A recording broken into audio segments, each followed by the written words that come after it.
Thank you. Pakala natin si Nance. Habang pinakikinggan ko, partida na yan, DJ Juan, partida na yan, si Nance Del Rosario, hindi pa siya naka-mic yan. Yes. Ano lang, ordinary lang yun. Pero pinakikinggan ko sa atin, sa radio station natin, dun sa www.homeradio915.com, kasi naka-simulcast tayo. So, aside sa FB Live, narinig pa tayo dun sa talagang radio station natin. At naririnig ko parang parang, alam mo hindi siya -1 eh. Nagbe-blend siya na parang kala mo studio recorded. Napakahusay. Ganun talaga ganda yung boses niya. Ay, nako, maswerte yung mga nanonood ngayon. Alam niyo kung bakit? Kasi tunghayan nila kung gaano talaga kagaling ang ating Nance Del Rosario. Ako, punong-puno ang puso ko ng kagalakan. At yes, of course. And it was live. O, diba? Live talaga. Live na live. Ayan, sabi ni Negro Bandito. Salamat sa'yo. Yeah. Sabi ni Negro Bandito, masarap kasama sa gig. Oo. Tara na. Kasi Negro Bandito, nag-ano yan, nag-rap yan. Magaling na rapper yan. At yan, napit ang voice, for sure yan. Yan, sige. Yan, lahat sila. Nako, may kinalibutan, kinilambutan. Tapos, kinilig na lang. Sige, kinilig na lang. Sige, Biggest Storm. If you have some question that you want to ask to our guest, please carry on. Yes. Do you have any YouTube channels saan ka namin pwedeng subaybayan at tabayanan sa mga susunod pang mga proyekto? Ano po?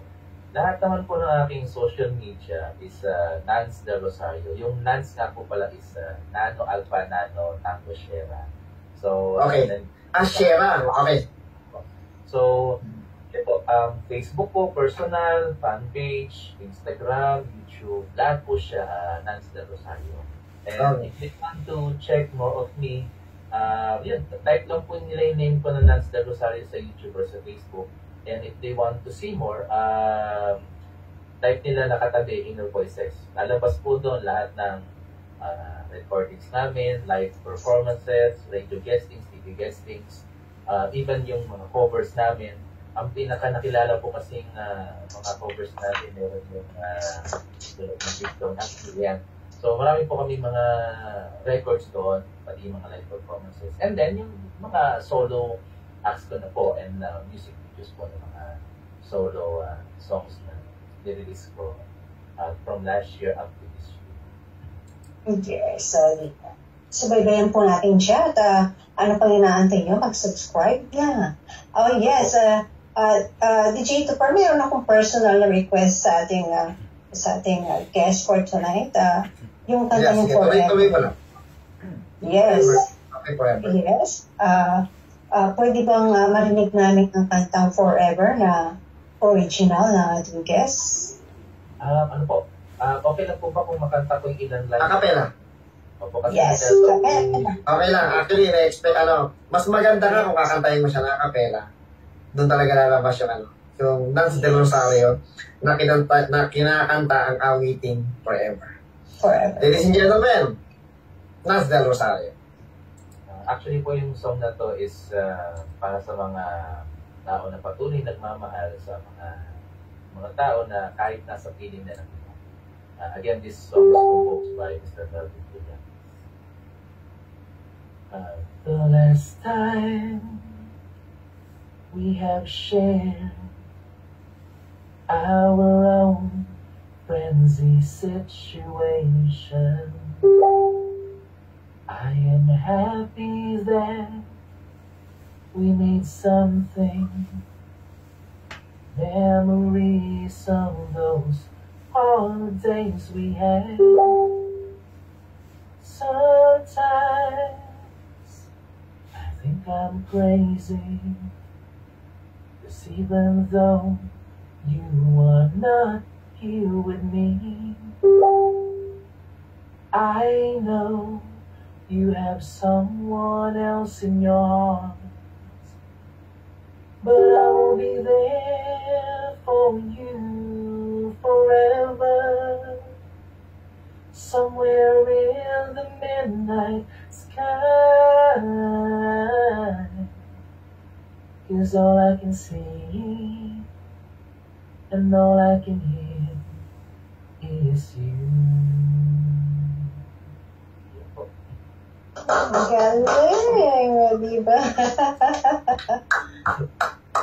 Galing niya, no? Galing ni... Yes. Yes, yeah. Yes, sir. Yes, bago natin siya bitawan, DJ Tupper, gusto ko siyang mapasalamatan ng buong puso, of course, na umayag siyang i-guest natin dito sa Home Radio 915.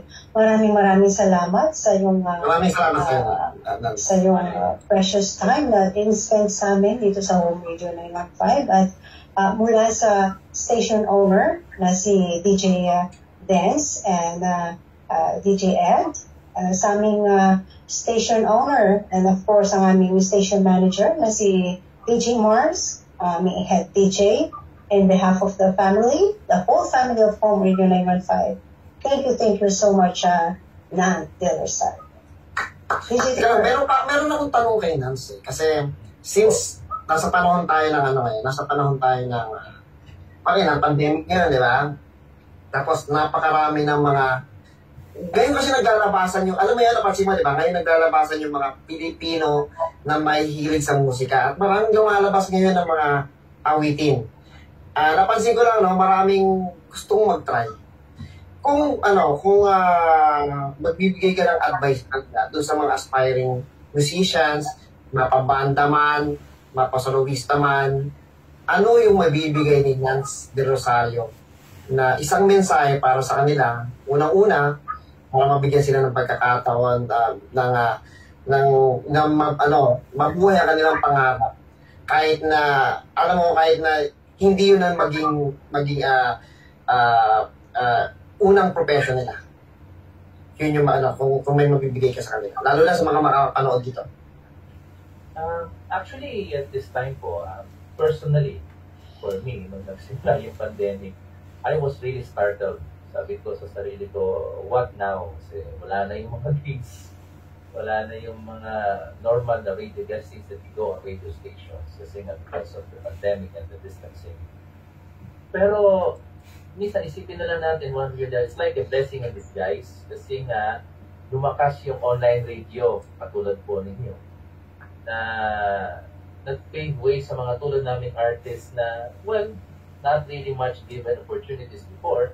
Pero now, siguro it's our opportunity na talagang when we release a song at nagustuhan po ng isang online radio, ito po, mapiplay siya. And dati, kung yung songs ko po only heard in the Philippines, now it's being heard in Singapore, nakaraan, narinig sa Paris, narinig sa Australia, sa US. So, parang nakakatuwa in a way. So, now naman po dun sa mga artists na yun nga, aspiring also to be appreciated and to be heard ng kanilang music. The first thing that they have to have is they have to love what they do. That's right. And they shouldn't expect too much. Kasi admittedly po dito sa ating industriya, and especially in the Philippines, napakarami pong magaling kumanta. So, yes. Ako, I really didn't expect po na talagang ma-appreciate siya. Kaya very thankful po ko sa lahat ng DJ na nag-play ng songs ko at lahat po ng mga nakaka-appreciate at nag-share ng kanta. So, nakakatuwa po. And so, yun, kailangan you have to love what you do. And admittedly, you should know if that is really what God, the talent of God gives you. Kasi po tayo, may kanya-kanyang talento. So, sometimes, we have to really nurture what we think God really wants for us. So, ako, kasi, since bata po ako, pagkanta talaga, I wanted to dance, but I'm not really a good dancer. So, dito po talaga ako nag-focus. So, yun. Kailangan talaga ng practice. Kailangan na, you have to really do everything to improve on your craft. Hindi po siya something that will be given to you. You really have to do everything to get that opportunity. And one way or the other, kailangan po talaga ng konting swerte. Kasi tulad nun sa banda namin sa Inner Voices, akala namin talaga nun, ang gusto lang talaga nila is to see their CD at Odyssey Bar, sa Record Bars. Sa Record Bars, We didn't know that we will come to a point makikilala namin si Sir Benny, makakamayan namin si Sir Gary D. Makakasama ko, ako personally, makakasama ko sa isang stage to perform na kumakanta kami sabay ni Mr. Martin Rivera. Yung mga bagay po na yun, those are unexpected things na lang na siguro dasal po talaga. You have to have faith in God. Sabi nga, di ba, seek His kingdom and everything shall be added unto you. So, wag po mawawala yung pananampalataya natin sa taas because if He really sees it in your heart that sa Kanya ka, then He will give everything back to you. Tama. At pag binigay na talaga sa iyo, para sa iyo yun. Di ba? Yung tipong binigyan ka, dapat pag-alagaan mo. Alagaan mo siya mabuti, pag-aralin mo ng bonggang-bongga. Di ba? Yan ang word for the day po natin talaga ni bonggang-bongga. Ay, teka lang. Nance, Thank you so much. Parang meron kang ipapakilala. Kanina may puti kang pinakilala sa amin. Parang gusto mo pakilala.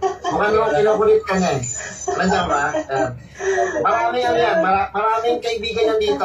Si Miss Jean Cookman, meron din siya. Meron siyang alagang aso. Sa Netherlands yun, sa Netherlands. Si DJ Storm, meron din niyang alaga. Ilang taon na yung DJ Storm? 1 year. 1 year na si Milo. Si Milo, yan. Tapos, siyempre sa Pilipinas ako marami din ako mga aso. Best friend ko yan. Ano pangalan yan, Nance? Ang name po niya is Pochi. He is a multi-clue. So, yan, kasama ko po usually. Ang cute niya. Ayos po na dito ko, katabi ko yan. And, talaga? hello. Sabi ni Reggie Flash ng Finland. Si Reggie Flash, kapatid yan kapatid ni Kiray. Kakambal ko yan. Kapatid yan, nakababatang kapatid. Mas kambal dito sa home radio ni Store. Kambal ko siya. At sabi niya, Reggie, sino bang cute? Reggie, sino yung cute? Yung hawak niya o yung may hawak? Di ba? Dapat na may specific Okay. Special shoutout kay Mex, di ba? Kay Mex ang alaga ni Jennifer Cookman from the Netherlands, di ba? I hope, thank you very much. Hope mga dang kayandato, thank you sa iyong pagdalaw sa atin. Yes. Ang sabi ni Reggie, is parehas po yung cute yung may hawak at ang hinawakan. Busy yan sa Europe ngayon, pero meron silang time para makinig sa atin. Kaya na-appreciate natin sila dito sa Home Radio 91.5 na bagamat ngayon anong oras ba dun sa ngayon? Tanghali hapon sa Europe ngayon. So, kaya maraming salamat sa nakikinig sa amin at nanonood dyan sa Europa, gayon din sa United States. Yan. Yes, maraming salamat. At bago natin siya bitawan, DJ Tupper, go ahead. Okay, Nance, bigyan kita ng pagkakataon na muling magpasalamat. Ito, lagi natin magpasalamat para dun sa mga sa mga gusto mong pasalamatan. So, mainly po talagang gusto kong pasalamatan is lahat po ng listeners at lahat ng mga naka-appreciate po sa songs ko, even from the time na nag-start po ako with Inner Voices up to now. Maraming salamat sa lahat ng mga nanood ng show, sa lahat ng mga nag-play ng songs, sa lahat ng mga nag-download sa Spotify and iTunes. Lahat nga po pala ng songs ko is nasa Spotify and iTunes, lalo na po yung mga na-release ko as solo. If they want to hear po yung mga dati kong nakanta with Inner Voices, they just have to download also in Spotify or iTunes. Or nasa YouTube din po, yung Find a Way by Inner Voices. So, thank you very much po sa lahat ng listeners. I would like to thank all the DJs na nag-play po at sumusuporta sa akin ever since. My family who has been very supportive, even my in-laws. Maraming salamat po sa inyo. Sa lahat ng mga kaibigan, mga dating kabanda, mga dating nakasama, maraming salamat sa inyo kasi everybody inspired me, everybody is a reason why I am like this and how I am today. Kung sino po ako ngayon ay dahil po sa inyo. Maraming salamat. Yes, thank you so much at God bless you and marami pang kanta na bubuin at kakantahin pa. Good luck and God bless you. Thank you po. Yan. Yes. Para naman dun sa sa mga bumubuo ng home radio. Syempre yung abot langit ang pasasalamat namin sa iyo sa pagbibigay mo ng pagkakataon na bumisita sa amin. Oras. Yeah. Alam naman namin busy ka. Yes. At sa gayong dahil diyan, syempre susuklian namin ng kung saan patutugtugin namin yung mga musika mo hanggat during the time na naka-air kami. Yun ang home radio ay naririnig primarily siyempre sa Pilipinas. Yan yung most number ng listeners natin ay nasa Pilipinas. So nandyan yung I think pang third yata ang UK pang 7, Singapore's pang 6 or 5, Norway's from 3 I guess, US yan. So tama ka, yung mga musika natin, yung mga musika ni Nance Del Rosario ay naririnig hindi lamang sa Pilipinas, kundi sa buong mundo. Sa buong mundo. Yes. At, thank you so much. Ako po. Yes. Okay, salamat din. Sige, DJ Sor. Maraming salamat. Yes, and to all the listeners and viewers sa ating live ngayon, maraming salamat sa inyong lahat at nakahabol ang aking kampal. Nag-promise siya sa akin na manonood siya at nakahabol siya ng bonggang-bongga. Maraming salamat and I'll go back to our show, of course.